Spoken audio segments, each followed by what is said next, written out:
hello. And now we're going to be moving on to okay, so this is actually, I realize this is 22.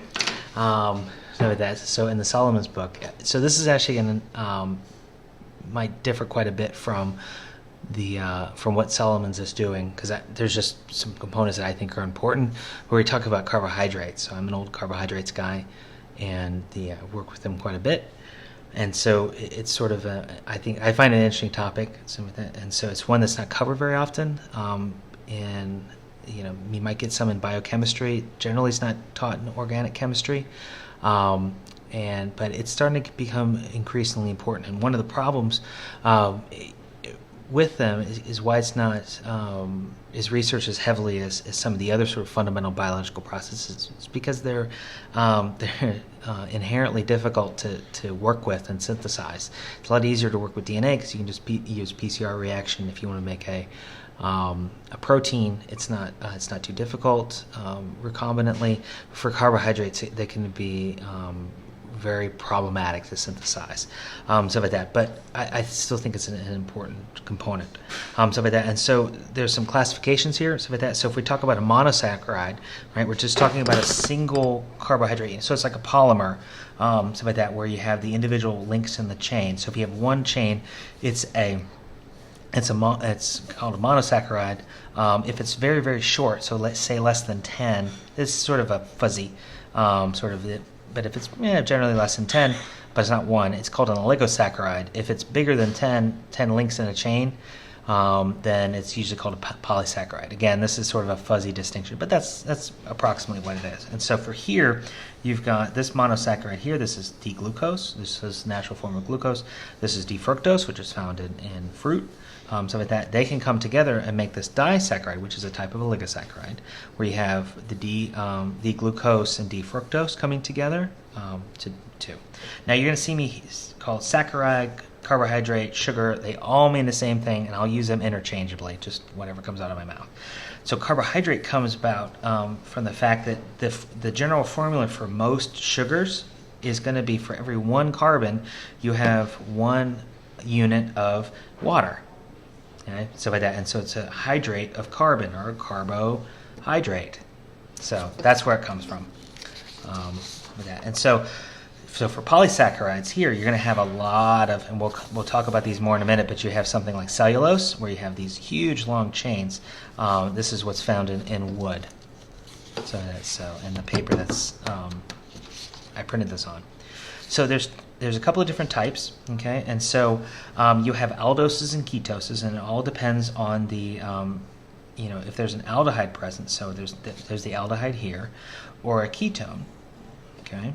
And so by that, and so what we call this one here, and since there's 1, 2, 3, 4, 5, 6 carbons, we call it an aldo because it's an aldo. It has an aldehyde in it. Hexose, and the hexose just simply means the length of the carbon chain. Here, this is 1, 2, 3, 4, 5, 6, and so this is 6 carbons long, but it has a ketone group in it, so we call it a ketohexose because this is for the ketone, right? This is for the aldehyde. Okay, and so this has the aldehyde, so this is ribose, so this is an RNA.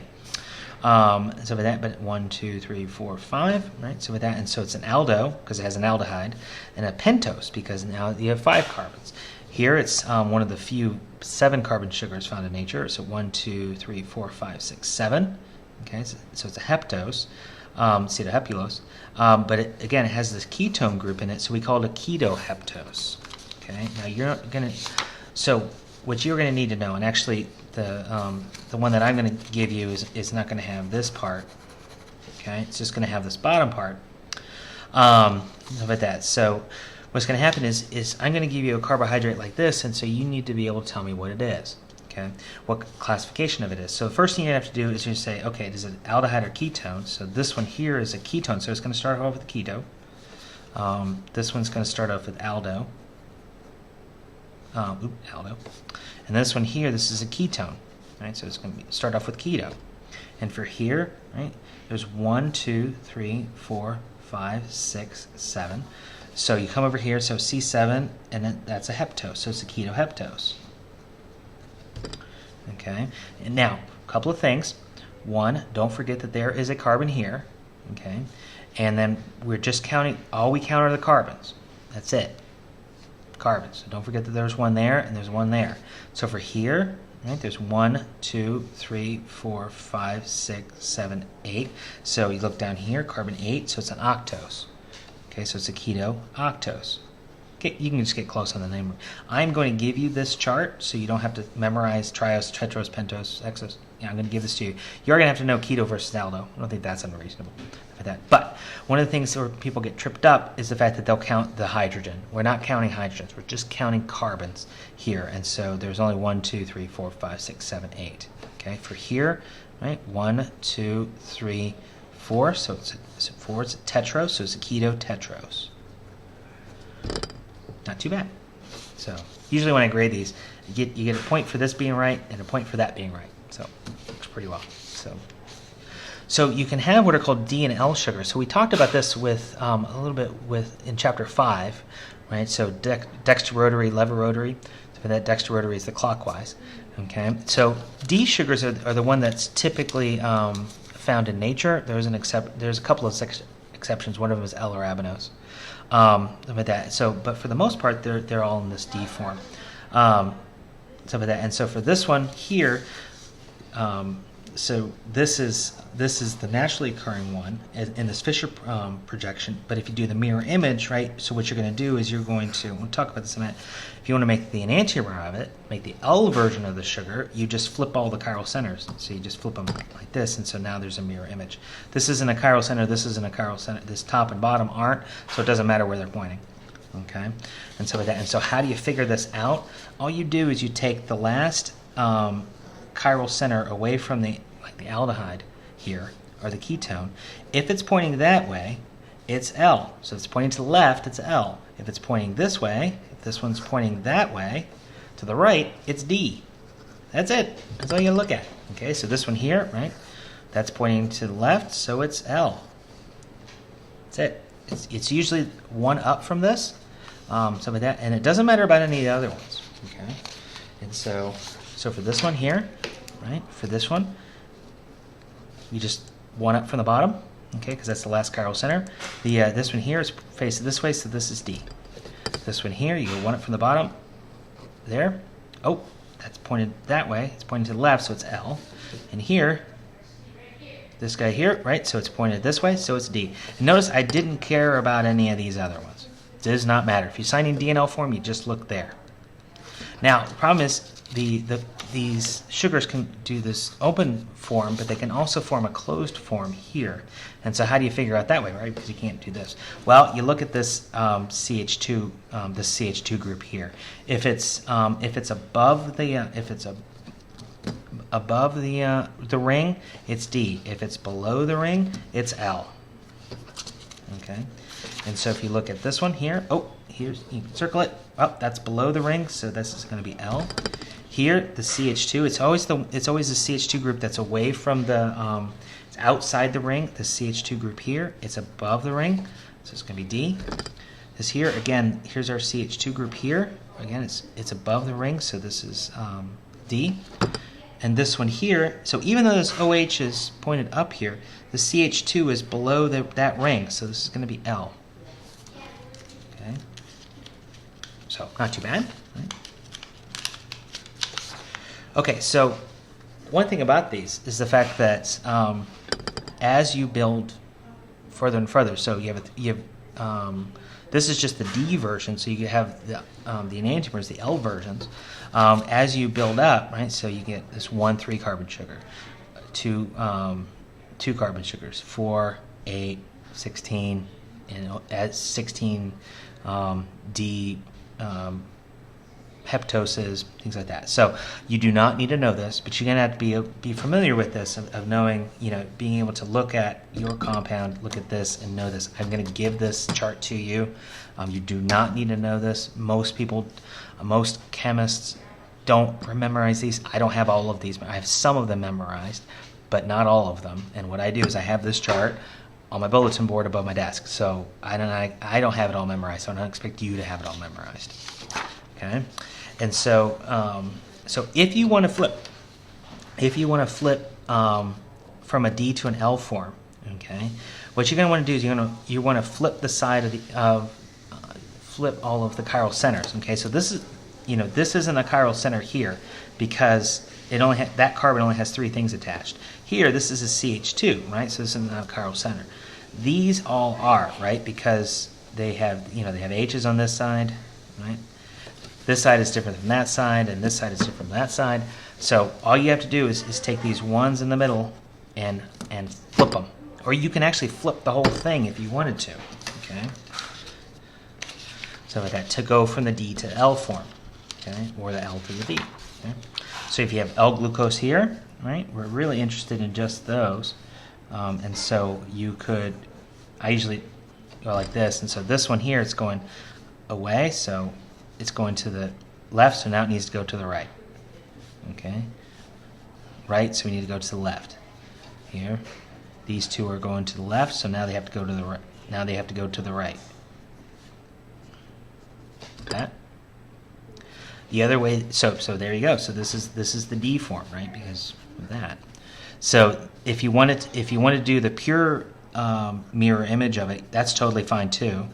So you can start off with this, and so again you're going to go here, right, left, right, and so that's D-xylose.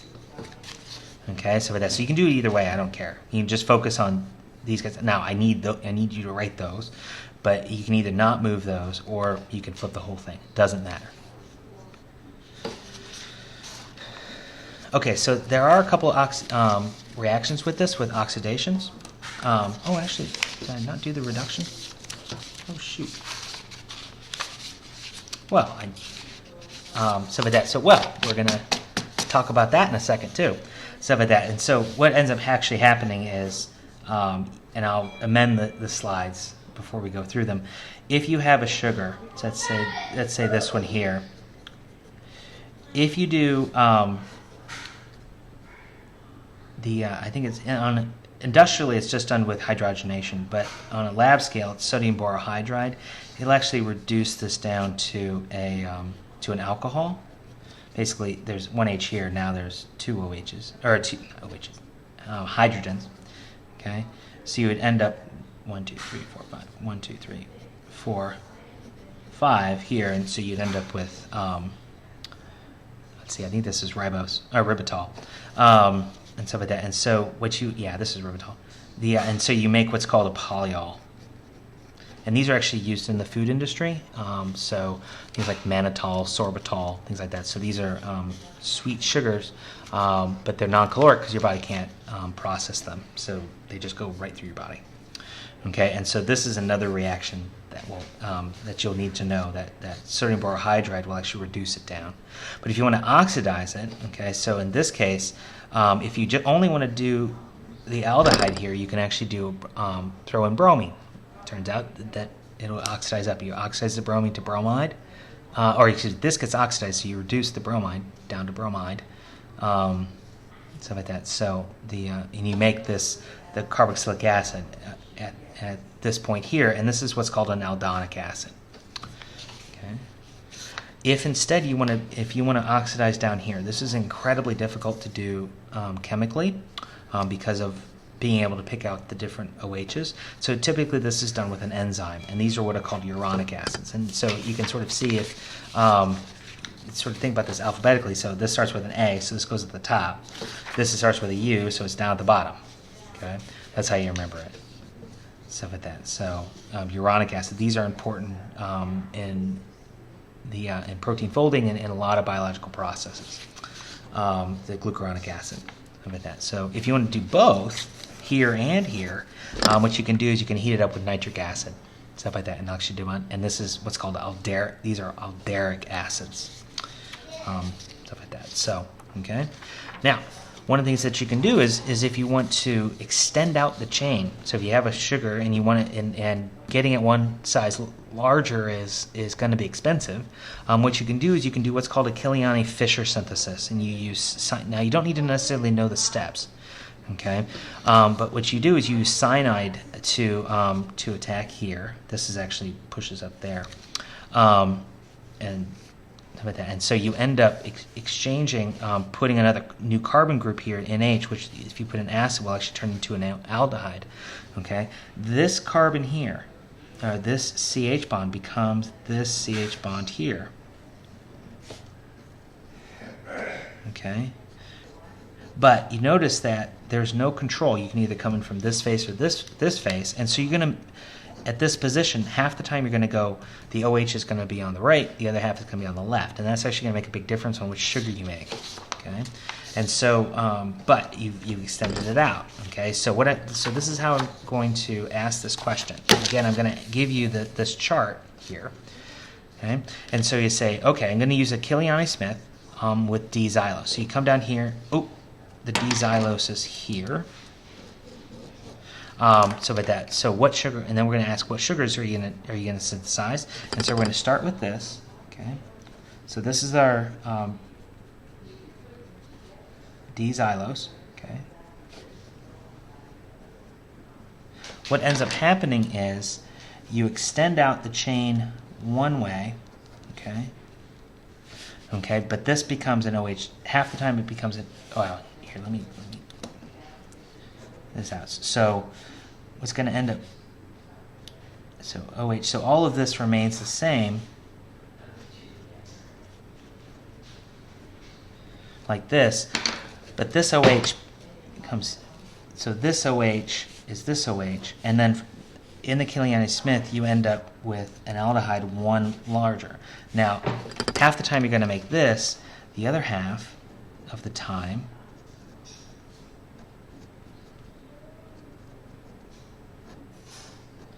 you're going to make this. So, oops.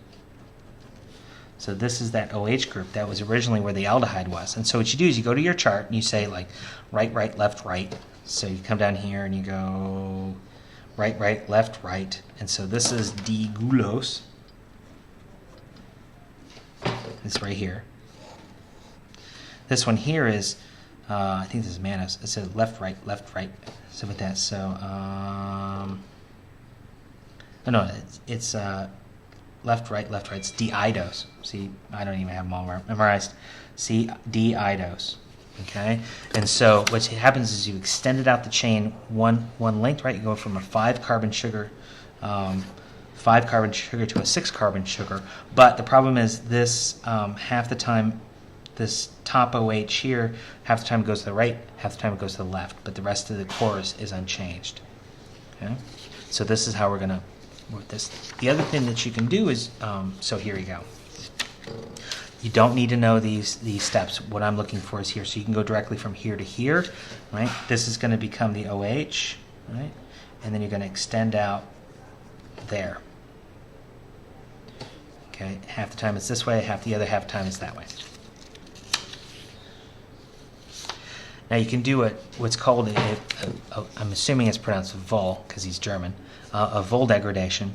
So what that's doing is it's you're shortening the chain, okay? And so for this one, if you start with lactose, the easiest way to do this is you just blow apart this, whatever your aldehyde is, and then make this into your aldehyde, okay? Like that, okay? And so these guys here, right? So this was originally this carbon.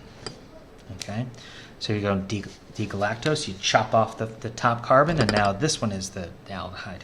Okay, and so for this one, you're going to say if we're going to do a vol degradation with D-glucose, so you come down here and say D-glucose is here. So it's this.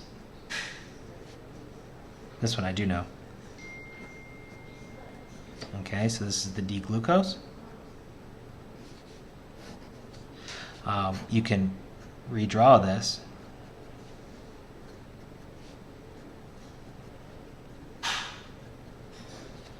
Okay, you're going to get rid of this and then make this into your aldehyde. Okay, and so now you're left, right, right, and so you come in and you say left, right, right. So this is becomes this one, and so it becomes D-arabinose. Okay. So it's one chain shorter. So this carbon here, right, becomes the new aldehyde. Okay, there you go. Now for those interested in the biological aspect of things, right? So there are 8 essential amino acids, monosaccharides. These are ones that are important for life. These are the ones that we need to synthesize, either synthesize or get from our diet. So things like fucose, glucose, mannose, so for that. So these are important for life. Xylose, ribose, things like that. A lot of these are going to be derived from glucose, almost all of them. You do not need to know this. I was just saying that for a lot of these, the body is pretty good at making them, the ones that are common. Okay, over that. So the okay. So for disaccharides, okay, so we're going to talk about that. What did we talk about?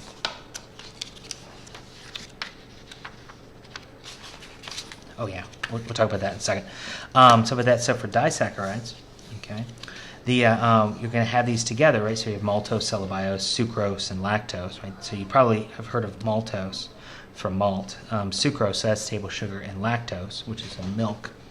Okay, a lot of these are going to be like glucose, fructose, galactose, glucose.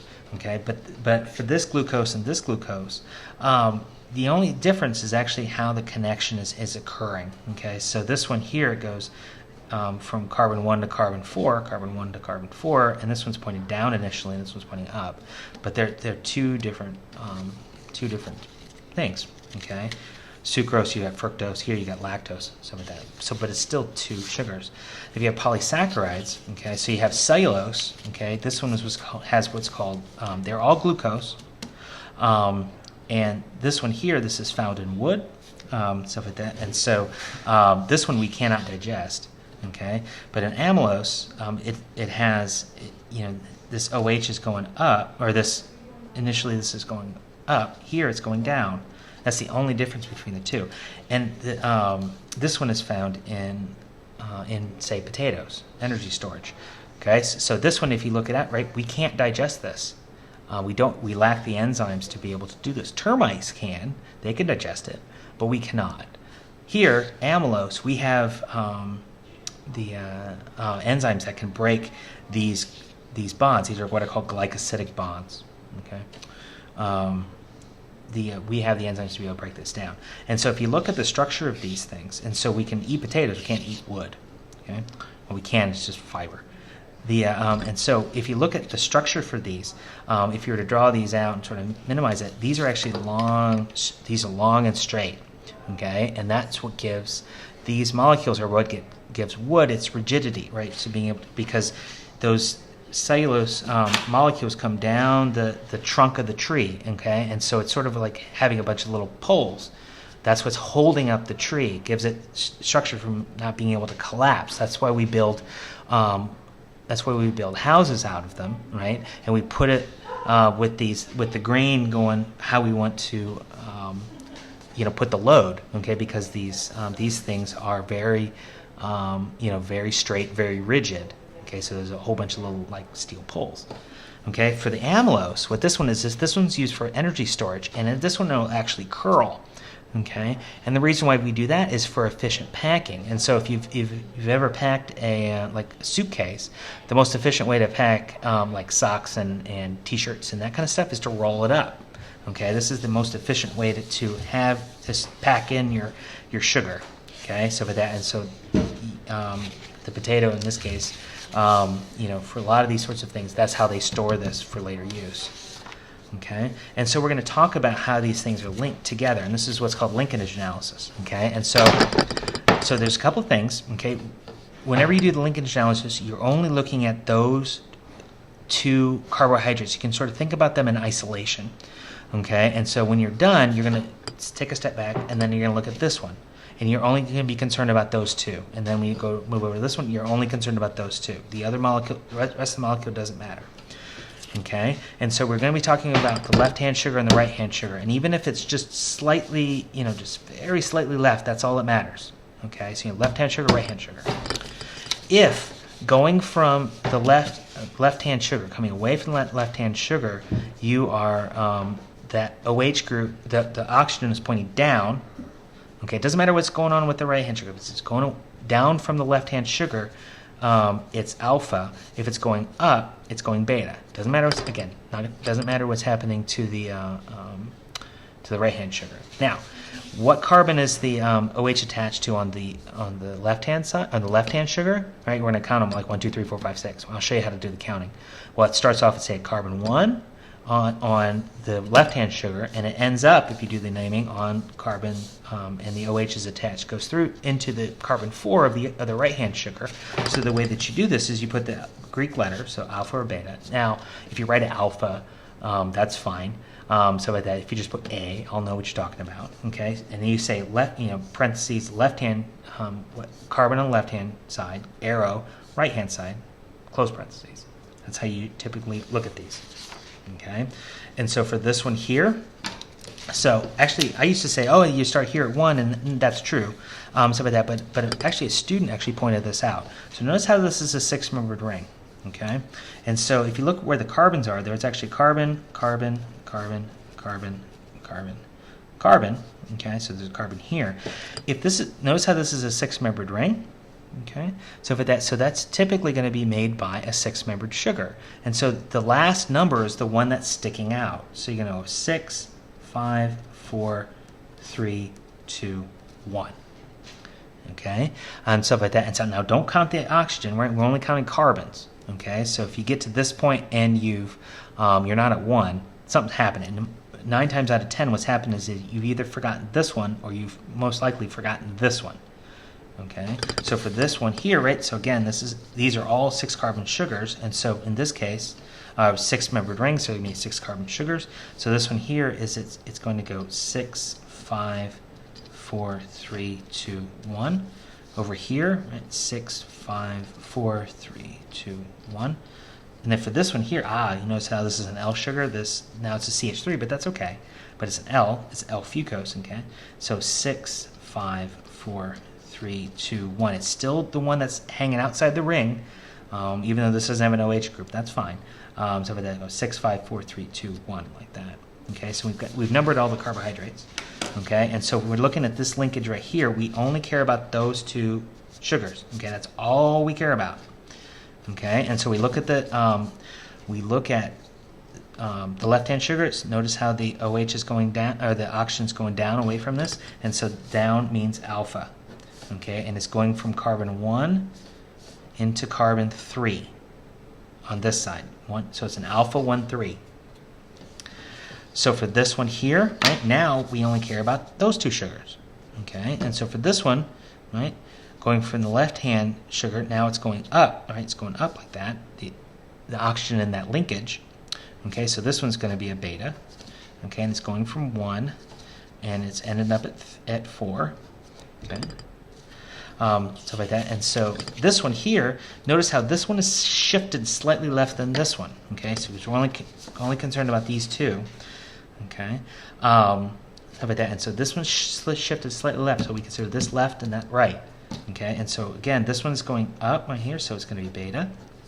1, going from carbon 1 to carbon 2. Now, the question is, I always get asked this, does it matter, do they always start at 1? No, it just so happened to this. This is the type of carbohydrate that this is naturally occurring. This sits on your red blood cells, and so these types of sugars are what determines if you're A, B, or O blood type.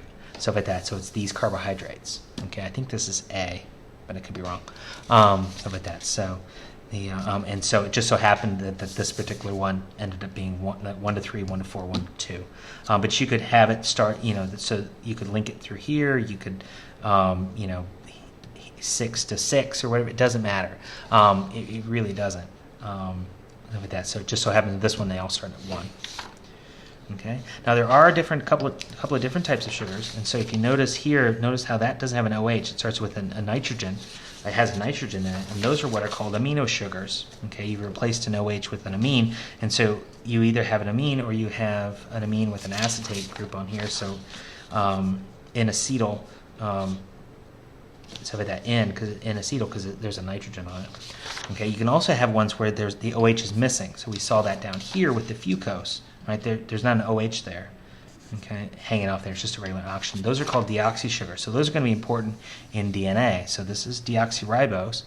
Okay, so with that, so so normally the ribose would have an OH going down here, but it's not there, and so the deoxyribonucleic acid, the deoxyribo, is because you have a deoxysugar.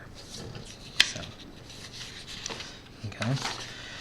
So last part is just more for information. So every once in a while this pops up. We talk about bird flu, swine flu, things like that. So you'll get these numbers like H5N1, which was the bird flu from '97, H1N1, which was dubbed the swine flu in 2009.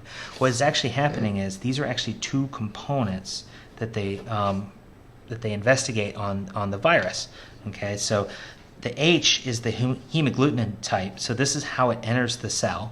Okay, and the last one, the neuraminidase type, is this one, and so it's what's used to how the virus exits the cell. Okay, and so with that, and so where they get the numbers from is this type was the first one. So like H1 means, oh, that's the first type we've seen. That was the first one described, and so H2 would be the second, H3, whatever.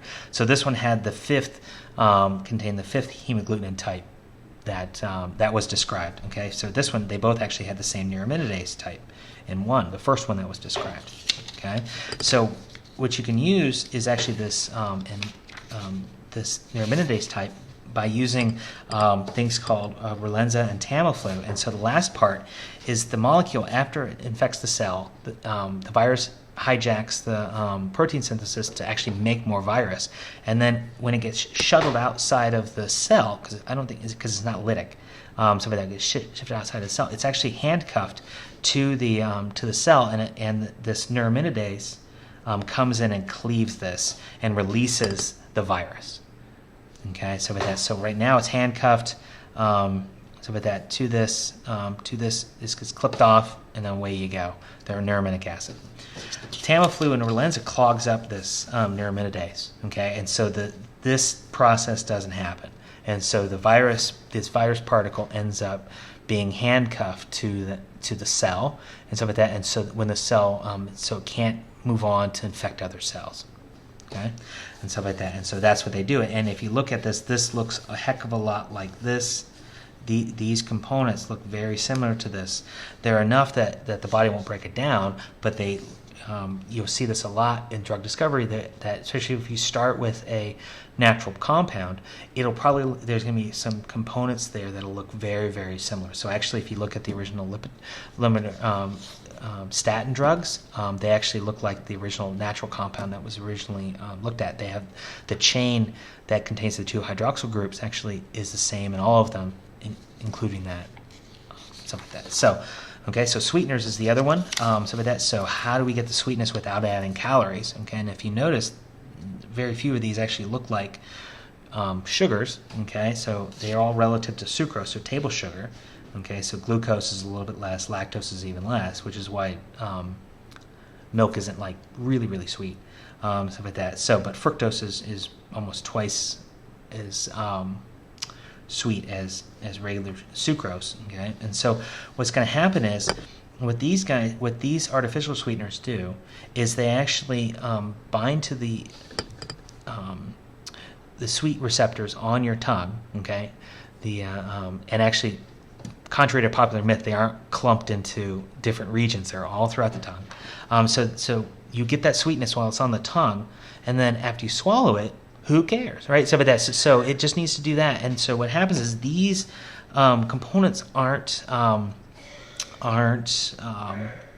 metabolized. Okay, since there's no metabolism with them, then they don't get. There either is very, very little metabolism, or there's no metabolism. There's no caloric content. You just excrete them, stuff like that. And so what's happening for here is and so they so even though these things go here, right, they're expensive, they are in fact really incredibly higher in sort of sweetness levels compared to, so Alatam, which is this, is actually 2,000 times more sweeter than sucrose and stuff like that. And so that's why we have the diet drinks, right? They're sweet, but they don't have the calories, because these things, you have to put very little of them in there in order to get the sweet taste. Okay, so with that, okay, good luck.